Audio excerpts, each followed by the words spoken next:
All right, so we are on 2.7, which is titled Segment Proofs, but we're actually going to kind of just continue, like we're going to give you some segment proofs today, don't get me wrong, but we're going to kind of start with a warm-up that involves systems of equations since it has both x and y. Friendly reminder, that's where you typically stack them on top of each other and mess with what you need to do to make one of them cancel. I want you guys to just practice that just to kind of bring your brain back up to speed. And then I'm going to walk you through what that would look like in a proof, just so we can sort of see some of the steps in action. And then, of course, I'll introduce the segment addition proof, postulate, and kind of show you some examples of how that goes. If you'd like to try this warm-up on your own, just pause the video real quick, and then I'll give you the answer.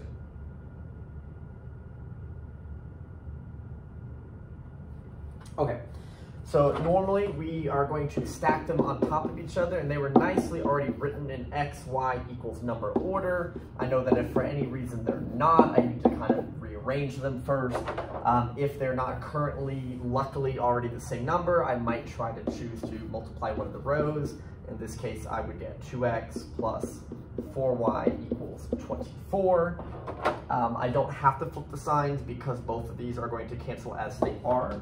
So when I go to add these two rows together, that goes away. I get 7y equals 35. Divide both sides by 7 and get y equals 5. I then go back, eeny, meeny, miny, mo, pick whichever of those two equations looks the prettiest to my brain. To me, it's the first one. So x plus 2 times y value 5 equals 12. 2 times 5 is what, 10. Subtract that over and get x equals 2. Okay, so this is a little refresher about how we work through each system. So I wanted to then walk through this problem is, what if this was a proof? What if I had to say each one of my steps? So I wanted to kind of, again, see the algebra steps maybe in a little bit different way.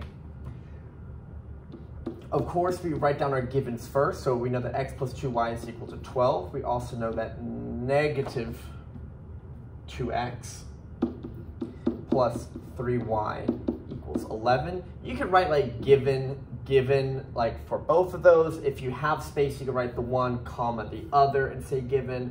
Sometimes I just do something like that and say given, just some way to indicate that. But you know, usually the kids try to get it all on one line or just write given for both. Totally works. Okay, solve for x and y. If this was really written as a proof, it would probably say if blah, blah, blah, blah, then prove x equals 2, y equals 5. Like, so they kind of already give me the answer and I would be asked to prove it. So at this point, I know that one of my next steps would be, well, I need to multiply that row by 2. So I multiply this row by 2, and I get 2x plus 4y equals 24. And that would be a multiply POE step. From here, I know that I have to combine these two together. So what we said yesterday, well, I mean, I'll go ahead and do it. So when I add these two rows together, that cancels, I get 7y equals 35, but we're not going to write add POE because I'm not actually adding something to both sides of an equation like plus 2 cancel. I'm literally adding two rows together. And when we do that, I usually call that equation addition. And so that's, again, why I use a POE for add, subtract, multiply, divide in a solving situation, is to really separate if I might be doing something more special, like my addition is for equations, or maybe later this week it's for segments or angles or any other thing that would be helpful. Once I'm here, we divide and get y equals 5, and that's a division property of equality, so division POE. At this point, I need to go figure out x, so we went to substitute it. So just like here, any line that's in here, I'm allowed to use. I'm taking this and doing x plus, and in the place of my y, I'm going to put my 5 equals what, 12, and that would be a substitution step. Here, I know I need to just make that into a 10. I know sometimes I kind of scribble my work, like scribble it, move it to the other side. But here we're really showing step-by-step thinking. So when I do that step of times the 2 and the 5 together to get 10, I would write that down as its own step. Because you just did some math, right? I know you multiplied that. Again, it's not multiply POE. Just doing some math we've been calling simplify. And then lastly, when I subtract the 10 over and get x equals 2, that would be a subtraction to both sides. So subtract POE. So again, nothing about that is like, oh my gosh, you've never seen it before, but I did think that just kind of pointing out this equation addition is helpful. And we'll also see that happen at least once more in today's examples to kind of see that. So yeah, I want to kind of throw that at you. So then the next thing that we are looking at, this is all in that paper, is a couple of sort of baby small proofs of this thing called segment addition postulate.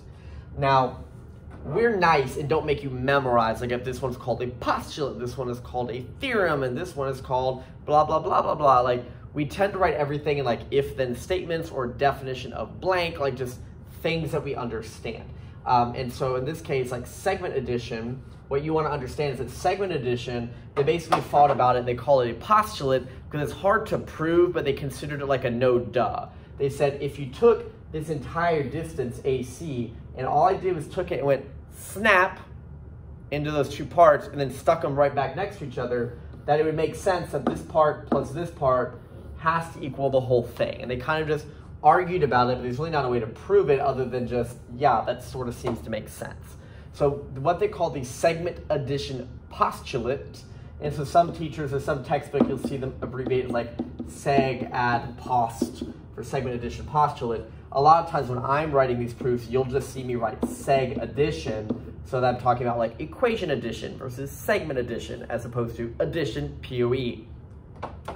But we're going to see that in action, where it allows me to write steps like AB plus BC equals AC, and that I'm allowed to know that because there might not be enough information technically to answer this question.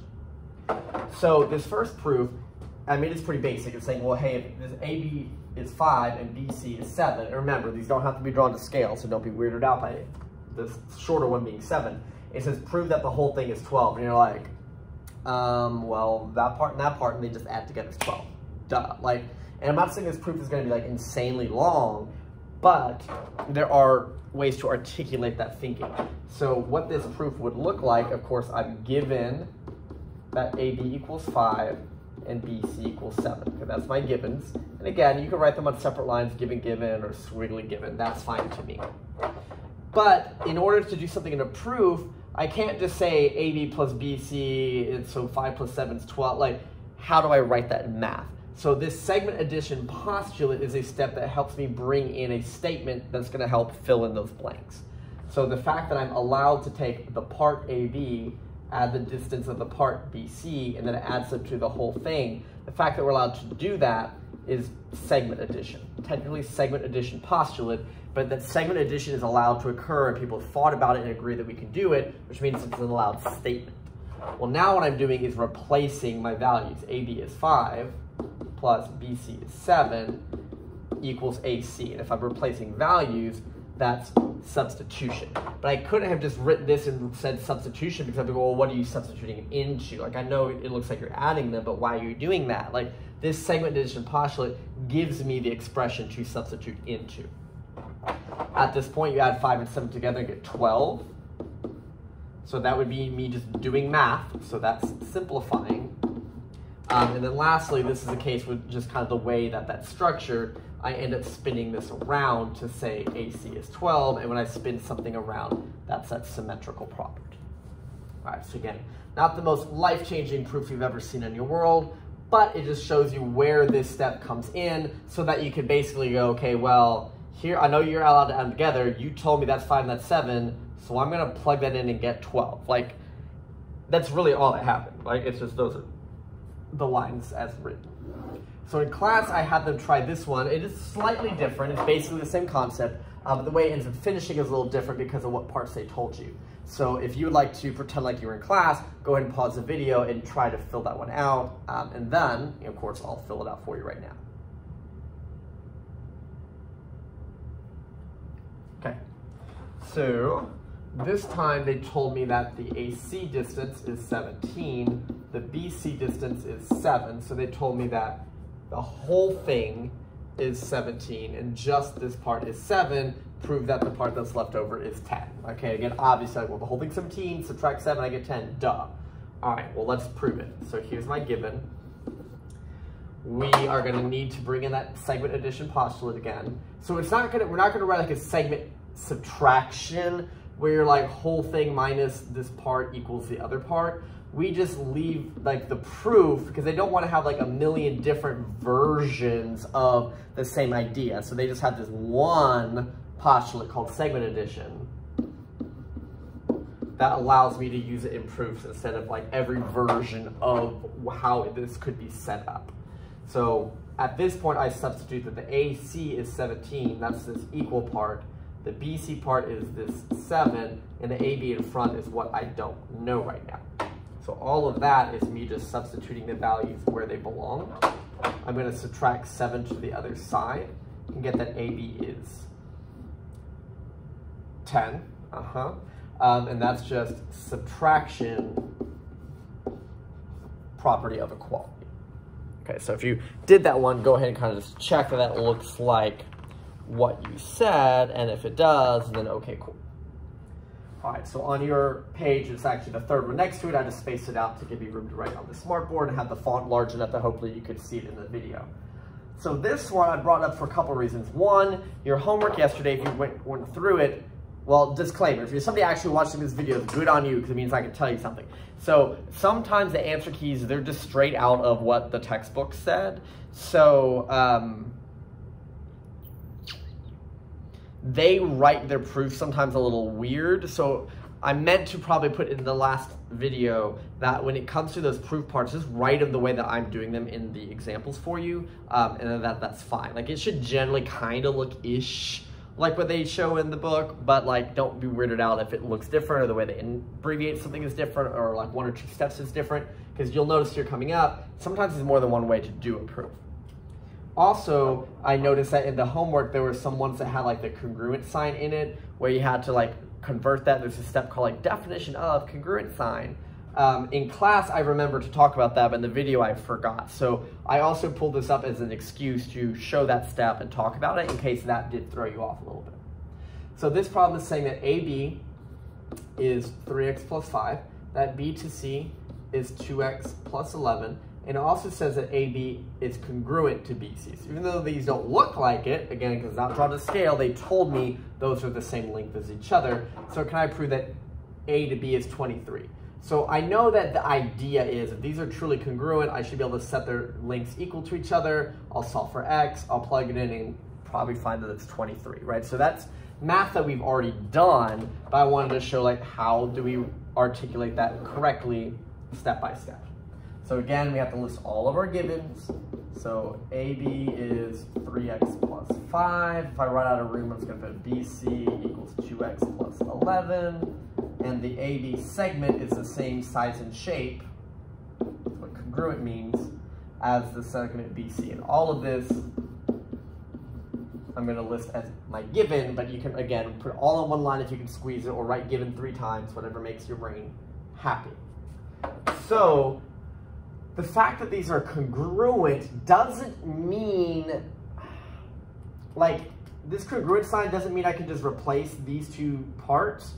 Because I needed there to be an equal between them, not a congruent between these expressions. So what you saw on the homework couple of questions like that is they rewrote this as, what does the congruent sign mean? Like pretend like you're talking to somebody who's never seen math before. And they're like, what's an equal sign with a wiggly? And you're like, dude, it means that the distance from A to B is the same as the distance from B to C. And he's like, well, how do you know that? And so that's where a lot of times we're going to use the word definition of, and then whatever it is. Like this is literally definition of the congruent symbol. So this is kind of our first time seeing something like that. But again, we're introducing the proofs to you kind of step by step. We're going to see situations where I'm going to say like definition of congruent sign, definition of perpendicular sign, definition of a right angle, definition of an acute angle. Things like that where it's just a property that you know based off the definition, and that's why it's usable in a proof. So this is pretty much a magic step that takes congruent signs and makes them into equal signs so that you can now substitute and all that fun stuff. Because up here, I know that AB as a distance is 3x plus 5, but I technically didn't know that AB segment equaled anything. And again, I know you're like, for real, we know, but this is the mathy, proofy way of talking about it. So now I 100% can substitute that AB is 3x plus 5. I can substitute that BC is 2x plus 11. That is my substitution step. So if this problem had started out by just saying AB equals BC as this step as a given, then that would not be here. You would just start here and immediately substitute. This is just an in-between step when they give you congruent sign in order to have equal sign. Well, now it should look like your algebra properties. We're going to subtract 2x to this side and get x. So that was a subtract property of equality. We're going to subtract 5 to the other side and get 6. So again, the subtraction property of equality. However, they don't want to know that x equals 6. They want to know that AB is 23. So here's where I go back and say, well, what is AB? AB equals 3x plus 5. And I'm going to put 6 in its place. So because I took a statement that was already here and just replaced a part, we would also call that a substitution step. At this point, we are multiplying 3 times 6 and getting 18, 19, 20, 22, 23. So AB is equal to 23. And we're not saying that I did multiply and add POE. We just did this math. And again, when you do math, we write simplify. All right. So now we get to the more fun segment addition postulate proof style thing. So this would be on the back of that sheet of paper. And what I told everybody in class is for the quiz, you do need to be able to create an algebra style proof start to finish. But where we are with segments, at least right now, is that we just want you to be able to look at and follow and maybe say what the person was thinking, but that you are not going to be at a place where you must create these start to finish out of your own head. So I want to kind of put that disclaimer. It's a good thing, but we are just helping you look at what they did, try to find their thinking and see what happened. Okay, what is the goal of this question? It's saying, prove that if, and this is kind of hard to read, that if the AB part is congruent to this CD part, so if this piece is the same distance as this one, then that the distance from A to C should be the same distance from B to D. And the concept, even though you're like, whoa, that's a lot of writing, the concept is, well, if this part in the middle is obviously being shared in the overlap, and then these parts are the same as each other, then this middle part plus U, or the same middle part plus something the same size as that, should just also be equal. And it turns out it is, but what does that proof look like? Now, notice again, they're using congruent signs. That's really just to have us give us practice, but if they didn't give congruent and they just wanted equal, these 2 lines would be deleted, and this bigger looking proof would already be 2 lines shorter, so FYI. So this is, of course, my given, and now we know that when I convert from the congruent sign to an equal sign, that we're writing like definition of congruency. Now, we know from our practice yesterday that a BC equals BC is what's called a reflective step, but I'm also going to say, like, well, why did they randomly bring that into the picture? Because I noticed coming up, they're going to start talking about this BC, and it's not currently anything in the problem. It's in the picture, I can see it, and it's talking about that middle piece that we know we need to add with the other one, so that's probably where they're bringing it in. But they're bringing it in with this reflexive step. Like, hey, by the way, there's a BC part, and it equals itself. So if I need to use BC plus this green part, and also use a BC for this green part, we know that BC is equal to itself. Like, it's going to be the same distance. Okay, cool. For this next line, I'm observing what do they do. I see AB plus BC and CD plus BC. So remember, everything has to come from something written above it. It doesn't have to go always step by step by step, but this must have come from here. So I'm looking for anything that makes sense to me. I see this AB equals CD. It's probably this line showing up here and here. And then now I notice this is plus BC to both sides. And I'm allowed to do that because I see this BC that I'm allowed to talk about it. There's 2 different correct things I would allow for this statement. You could just say add POE. And the reason why add POE is appropriate here is because you're adding the same thing to 2 sides of this red equation up here. That's allowed. I would also, not that you have to write both, I would also, so we put or, I would have accepted if you said equation addition, because if I were to look at it as red equation plus this one I circled in black equation, then you get AB plus BC equals CD plus BC. And from adding the two rows together, it would come up with this. So both of those are reasonable, fine ways to talk about that. Now I'm looking for something else. What does this say? AB plus BC equals AC. I'm like, AB plus BC equals AC. I don't see an AC anywhere. So I'm like, okay, where is that even coming from? Well, when that's happening, this might, because we're talking about segments, this is probably where that segment addition is coming in. So I'm going to look at this. AB plus BC equals AC. AB plus BC equals AC. So if they're doing a part equals whole, this one, and even the one after it, BC plus CD equals BD, that these two things combined, both of those are segment addition statements. So there's statements I'm allowed to bring into the problem, like in our baby ones we did that. Lastly, I see that they seem to pretty much jump to the conclusion of AC equals BD. And I have to figure out how did they do that. So I'm going to follow. So here's AC. Do we see anywhere where we have an AC? Yes, they just made it here. What does AC equal? Well, it equals AB plus BC together. Is AB plus BC together somewhere else? Yes, it's right here. What does AB plus BC equal? Well, it equals CD plus BC. Well, CD plus BC somewhere? Aha, it's right here. What does CD plus BC equal? BD, and that's what they chose to write down. So it would be hard for me to go back and follow that with my finger right now, but basically connected all the way through to get to that one. And when we're doing that type of connectivity, it's a transitive step, that if this equals this and this equals this, blah, blah, blah, all the way to the end, I can connect the first and last one as I needed to. And then all they did was switched it back to congruent signs. So definition of congruent is the magic piece that lets me switch in and out depending on which direction I'm going. All right, so I then pulled this one to show a similar but different logic, right? Like more than one way to do these problems. So of course, this is still my given, this is still my definition of congruent sign, but now I'm gonna follow what they did. Okay, BC equals BC still looks like a reflexive step. What I notice is it looks like they're bringing in that segment addition steps a little bit earlier, right? Maybe for the way this person was thinking, that's gonna make sense for them. So this is me bringing in the segment addition statements. Well, then I see this third one, CD plus BC equals AC.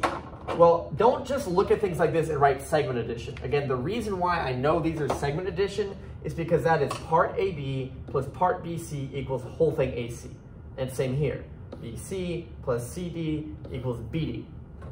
Why I end up realizing this third one is not that, is C to D plus B to C equals A to C. That is not part plus part equals the same whole thing. So that is not a segment addition step.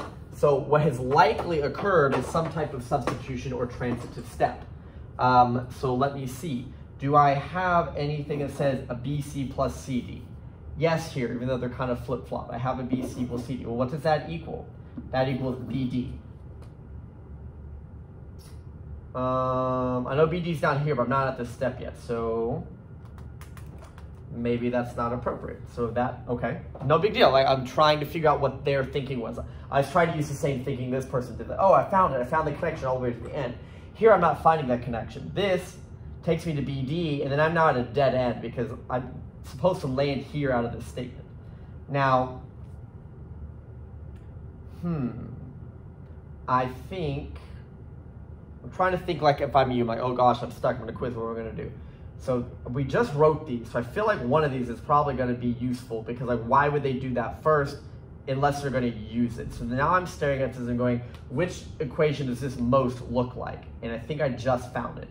This one looks a whole lot like this one, right? Here's the equal AC, here's the plus BC, but AB and CD are randomly switched out. I was like, whoa, whoa, whoa, whoa, can they do that? Ah, right here, AB is the same thing as CD. So they took AB and switched CD in its spot. That would be a substitution step. So this is an example where I would not accept transitive because we couldn't just follow the chunks all equal to each other all the way to where I wanted. They just replaced this. Well, now, here,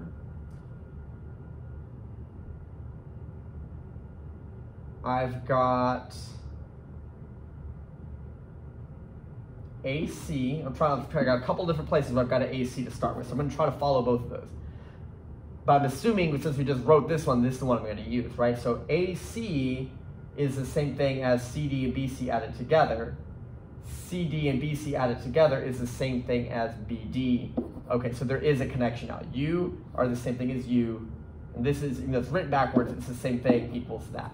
So you could argue that they like substituted that out. You could argue you connected through that. So I think for this one, I would accept transitive or substitution as a sort of okay way to think. And then of course, the final step of definition of congruent sign for putting that back. Okay, it's a bit weird, but there you go.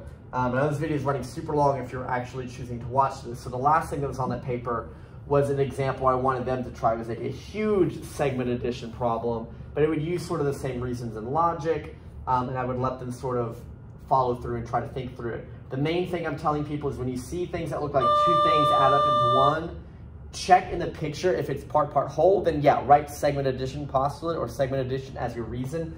Otherwise, it's probably a substitution / transitive, and you might want to look in the problem to figure out where and what.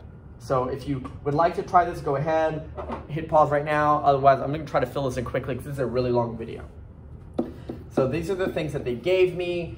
AC equals AB plus BC. These all look like segment addition, so I'm going to go ahead and fill that in. DF equals BC plus AB. That does not look like segment addition because they're nowhere near each other. This is probably some type of a substitution.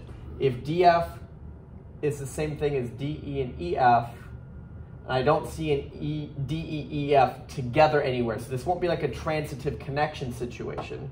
But I know DF stayed, so I'm like, well, what happened to these two things? Well, DE and EF, I do have right here.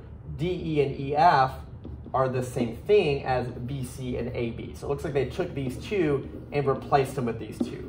That would be a substitution step. So an example where transitive doesn't make sense. Now that I have this line written, that may now get me somewhere because I want DF to say AC. Well, if DF says BC plus AB and BC plus AB does equal AC, I can follow that through as a transitive type step or even a substitution step that they kind of replace those pieces in and out. CD equals CD, we know is a reflexive step, so they're probably going to bring this in to help with whatever their proof is. I see something like this. It looks like they took and added CD to both sides of DFAC. So they took line 4 and added line 5 together. So you could call that equation addition because they took literally line 4, line 5 and added them up. Or you can think of it as they took line 4 and then added a CD to both sides. So I would also accept add POE for this step because I could argue that both of those are good ways to see what happened. CF equals DF plus CD. Well, let me go up here and see what's happening. CF equals DF plus CD. Yes, that's part whole. So I'm going to assume this one all ends up being segment addition that they're bringing into the problem. And I'm assuming I'll be able to follow all this through with like a transitive step, but I'm going to go ahead and check just to be sure. CF I can follow to DF plus CD. DF plus CD takes me to AC plus CD. And down here, AC plus CD takes me to AD. So yes, I can follow all the way through. They don't need congruent signs, so I don't need that definition of congruent step. All right, good job following all the way to the end of this video. The homework today, I wish there was a page number in this book to tell you. It's the segment addition. It just says segment addition practice. So it's just flip around in the book a little while. There's a page that has like a properties chart on it. You'll notice this big proof we did is also here. So if you followed it here and want to practice it again, it's in your book. The next page is segment addition postulate. And it's those 2 pages. It goes like through question 1 through question 20. You are not writing proofs for this. This is just you doing the math to figure out what the pieces are. It's something you can do really quick. I know you can basically write the answer on. The ones that involve algebra, I'm probably going to want to see some type of an equation that goes with that and some work to give you some credit. Okay, but you do not need to write proofs for these. No proofs, just do the math. Cool. All right, guys, good luck. Have a good one. Sorry for the long video.